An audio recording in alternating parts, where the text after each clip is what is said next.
In 1944, during the Second World War, Ferruccio Lamborghini was prisoned by British military forces and put to work in their motoring department. He worked diligently for a full year before being set free to return home. Upon his return to his hometown, Ferruccio resumed living with his parents. Soon after, his father mentioned that they needed a new tractor. Instead of purchasing one, Ferruccio decided he would try creating one from the scraps of old war tanks. And thus, his first tractor was created. His timely venture turned him into a millionaire and later the inventor of the most talked about luxury sports car, Lamborghini.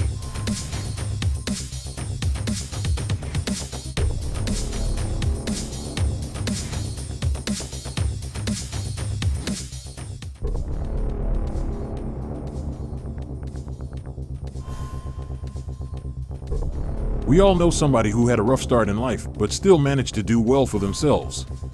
And then there are those other stories where you just have no idea what their true potential could be because they started off as something so humble and common like being an average farmer or even worse yet, a prisoner of war. This will be an epic tale that starts with a simple dream and ends with one of the most luxurious cars in the world. So fasten your seatbelts and get ready because we're about to embark on an amazing road trip.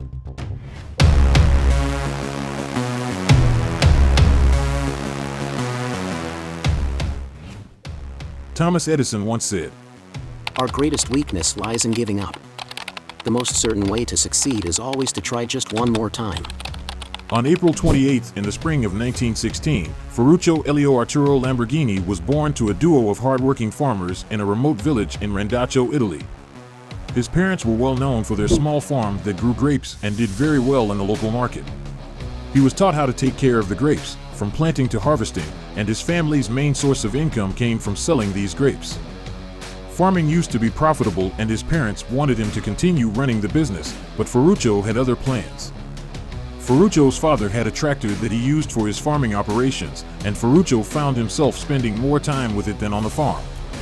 With an irresistible pull toward engines of all sorts, the young man became fascinated by machinery as soon as he saw one. This inspired him to pursue a career in mechanics, much to his parents' dismay. One could only imagine the constant disagreements with his folks over his future plans. Ferruccio was a headstrong and stubborn young man who wanted to explore his passion for mechanics.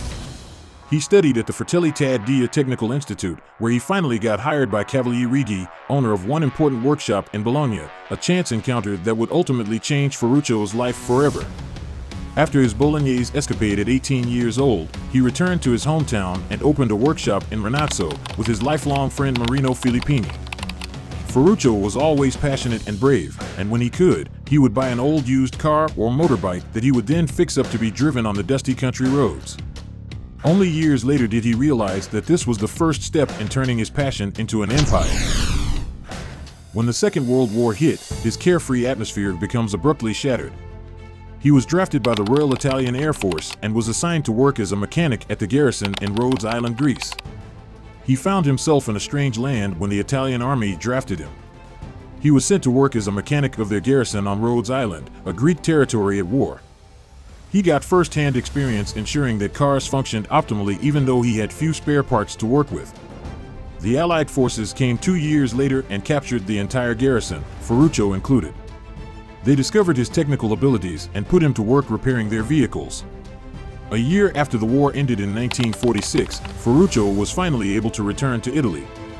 It was there that he met Clelia, an Italian girl from Ferrara who he fell madly in love with.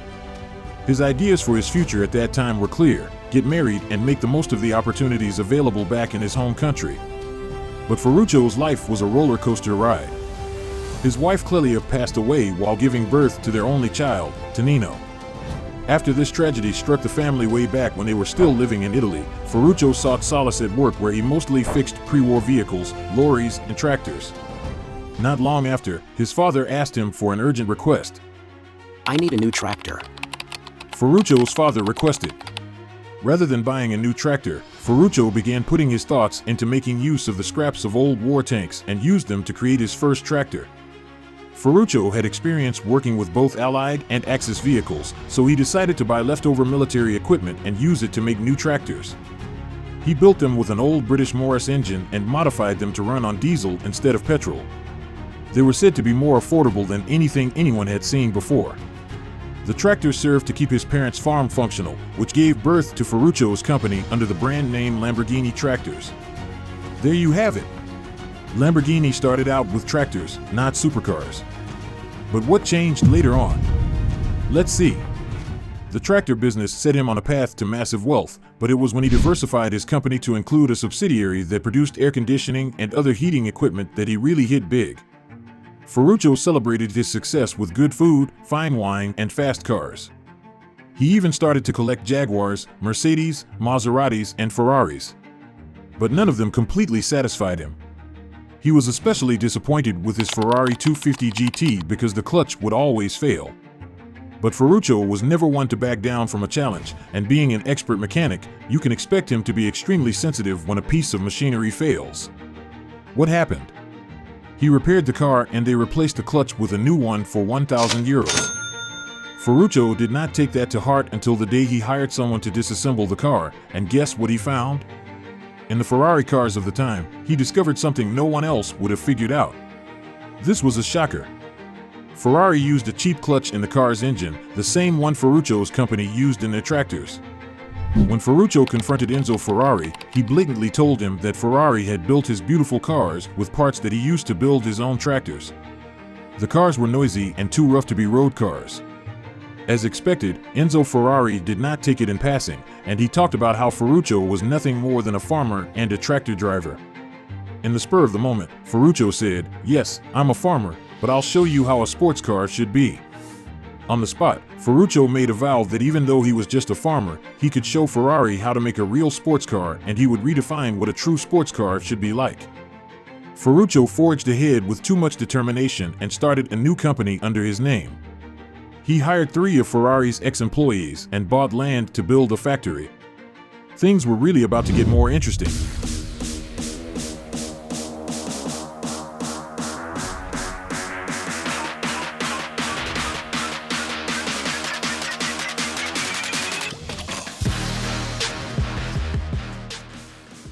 In 1963, Ferruccio set out to fulfill this promise, and he set his gaze on making the perfect GT. This was more than a grudge match, it would reshape the Italian auto industry. Ferruccio completed a new factory and dedicated the building to designing and building the best GT cars in the world. He completed the first Lamborghini 350 GT featuring his astrological sign as the emblem. It was a 2-seater with a V12 engine, 5-speed transmission, 4-wheel disc brakes, and 4-wheel independent suspension. This created a shared market between the new Lamborghini vehicles that became the favorite of wealthy people worldwide. Enzo and others who doubted him soon learned that Ferruccio was not only a farmer but also a mechanical genius capable of building much better cars. Ferruccio's tractor and sports car businesses did very well over the next few years. He allowed his engineers to be creative when designing new models, which led to the development of the 400 GT and a secret project, the Miura P400. The Miura P400 was designed as a street race car with a rear mid-engine layout, making it one of the most innovative cars at that time. After the Miura car's world debut, many people, including celebrities, scrambled to get their hands on one.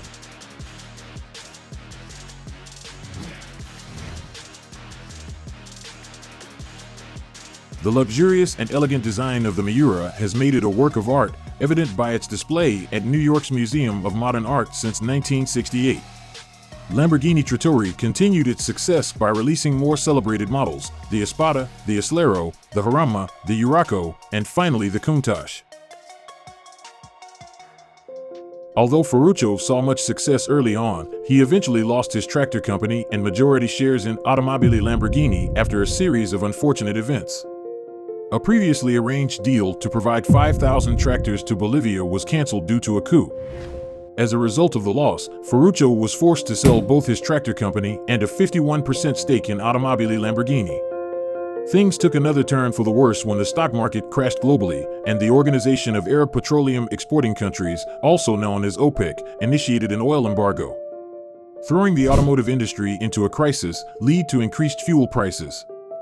Ferruccio did his best to keep his businesses alive and managed to find buyers for his unsold tractors. Still, he decided to retire early. Afterward, selling the remaining 49% of the share in Automobili Lamborghini. Now, here's the kicker. Even while retired, he wasn't idle by any means. He owned a mini private museum that contained all of the Lamborghini cars Ferruccio had ever owned, his favorite being the Miura model. Although several companies tried to revive the sports car business with Ferruccio's help, they were ultimately unsuccessful. It was only after Audi bought the company that they began to focus on quality and process improvement. Under their new leadership, Lamborghini was able to take on 21st century challenges and reclaim its place in the market. With the release of models such as the Gallardo, Huracan, and SUV concept car Urus, sales soared across the globe, most notably in America. Lamborghini, the brand that has always embodied luxury and forcefulness, is now worth $11 billion. How did this happen? It all starts with an Italian dairy farmer who was once falsely imprisoned by enemy forces during World War II. His experience served as inspiration for what would eventually become known around the world. There are a few things to learn from the life of Ferruccio Lamborghini, and we can reverse engineer his success story to learn these important lessons. 1. Do not be afraid to start small. 2. Every business must solve a real problem. If you want to create a successful business, sometimes it pays off to find solutions to common problems. 3. Never back down from a challenge and take the fight to the competition. If you have something valuable to offer, it doesn't matter how many others are in your industry or who is dominating.